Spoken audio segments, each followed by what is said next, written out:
Hello po sa inyong lahat mga kabarya. Nandito na naman po ako, si Pinoy Coin Hunter, para atin pong pag-usapan ang mga lumang barya rito na ipinakita ni Kabarya. Yan, meron po siyang 3 piraso dito na mga lumang barya. Ayan, meron po siyang ang bagong lipunan dito. 1 piso coin po ito na may taong 1982. Ayan, at meron din po siyang 2 piso coin dito. Ayan, 2 piso.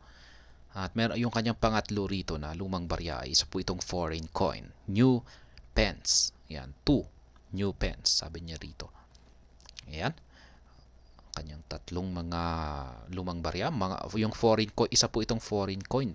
Kaya yung ating pag-uusapan lamang dito ay yung kanyang dalawang lumang barya rito na Philippine altcoin.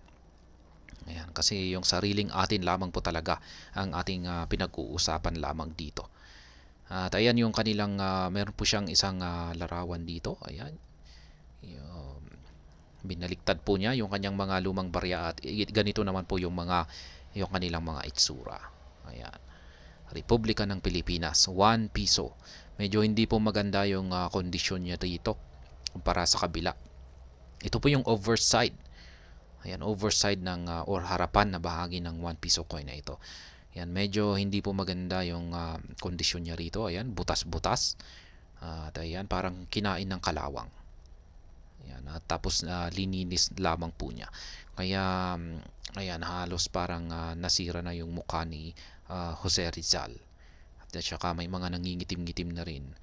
Kaya, ayan, dapat talagang matutunan natin, or kung tayo ay nangongolekta or isang kolektor, yan, gusto nating pagkakitaan yung ating mga lumang barya na ating mga kinokolekta, ay mas maganda po talaga na matutunan natin kung paano itago ang mga ito ng tama.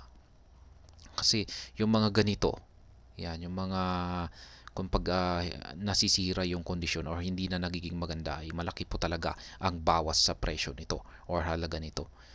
Yan, at maliban pa dyan ay kung marami pa talagang nagbebenta ng mga ganitong lumang barya, ay mahirap po talagang ibenta yung mga ganito.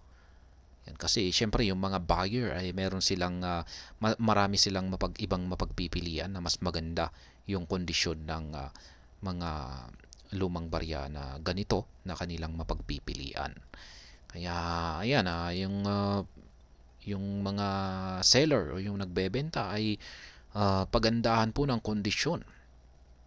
Ayan, kung sino yung mas maganda ang kondisyon ay yun talaga ang mabebenta. Maski mas mahal pa yung presyo na alok ng seller, ay talagang bibilhin yan.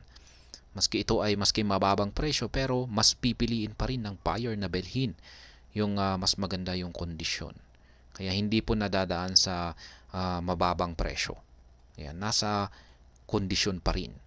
Yan, kung yung kondisyon ng isang lumang barya para magkaroon ng interest yung buyer para bilhin ito. Kaya yan, wala po sa mababang presyo. Kaya yan ang bagong lipunan.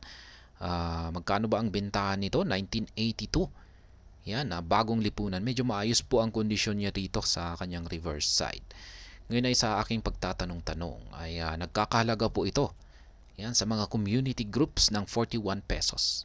41 to 42 pesos. Yan po ang minimum price. Diyan po ang starting price na nag-uusap ang buyer at saka seller. Yan, sa pagdating sa presyuan or bentahan ng ganitong lumang barya. 1 piso coin na 1982. Ayan, kitang-kita naman po natin dito na maganda yung kanyang kondisyon. Wala po itong gaanong mga yupi. Ayan, at mga butas-butas. Yan, hindi kagaya ng nasa kanyang ayan, nasa kanyang overside na kagaya nito.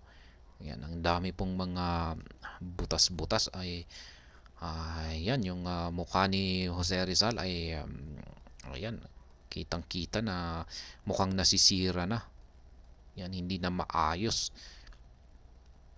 Ayan, 1 piso, pero ayan, nababasa pa naman po natin yung mga detalye na yan. Republika ng Pilipinas, 1 piso, at saka Jose Rizal. Ayan, kaya kung ako ang tatanungin kung magkano ang presyo nito. Ayan, kung sakaling ako ang buyer at bibilhin ko ito, masasabi kong ang presyo na lamang nito ay nasa 30 pesos. Ayan. Nasa 30 pesos yung aking offer dito. Price offer ko dito kung bibilhin ko ito. Ayan, kasi hindi po maganda yung kanyang oversight. Dapat po talaga ay harap at saka likod ay maganda. Ayan, yung kanyang reverse side na ito ay okay pa naman. Masasabi kong ayos naman yung kanyang reverse side na ito. Pero ayan, dito lamang po talaga tayo may problema sa kanyang overside na ito. Ayan, ito po yung overside rin siguro ito ng foreign coin, Queen Elizabeth. Balita ko po ay tumaas po yung value ng mga Queen Elizabeth na mga coin ngayon. Ayan, pero hindi po ako nangongolekta ng mga foreign coin.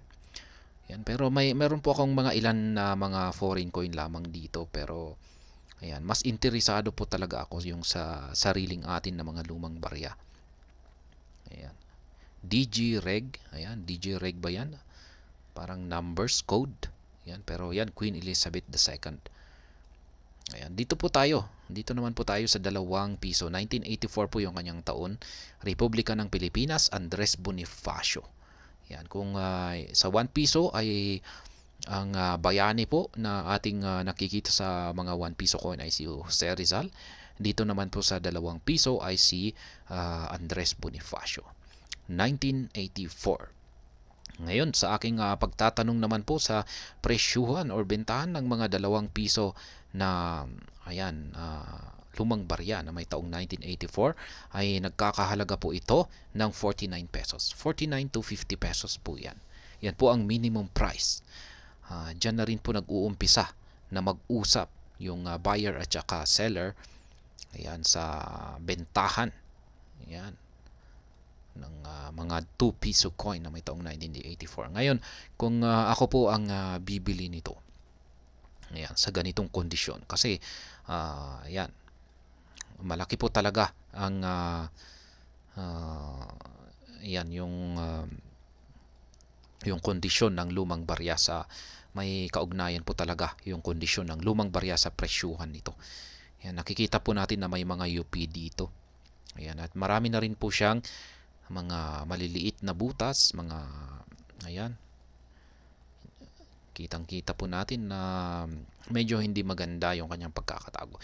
Malamang ay yung mga UP na ito ay dulot po niyan sa dahil sa ginamit po ito sa sirkulasyon. Maaring nahulog po ito. Ayan, nahulog kaya nagkaroon ng mga UP na ganito. Ayan, ginamit ito sa sirkulasyon.